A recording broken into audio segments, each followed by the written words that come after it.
যারা স্ট্রাগল করে উঠে আসে সেই সকল আর্টিস্টদেরকে সবাই ভালোবাসে। কেন যেন তাদের ভিতরে একটা সফট ব্যাপার থাকে, একটা কাইন্ডনেস থাকে, অহংকারটা থাকে না। অহংকারটা থাকে হুট না। করে আপনার শিখতে চায়। একটি গান আসলো, আপনি একটি গান দিয়ে ভাইরাল হয়েছেন। আমাদের বাংলাদেশে এখন যেটি ভাইরাল আমি এখন কিন্তু ওপেন বলি, একটা ভাইরাল একটা বিষয়।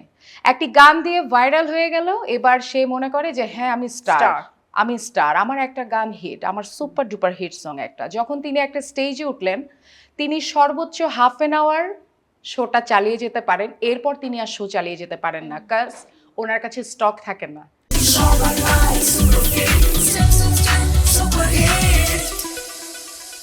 রিদমও থাকে হ্যাঁ, না না, হয়তো। ওনার স্টকে গান নেই। উনি কি গান গাইবেন ওনার সেই ধারণা নেই, এবং উনি কোন মঞ্চে কি গান গাইবেন ওনার সেই সম্পর্কে আইডিয়া নেই।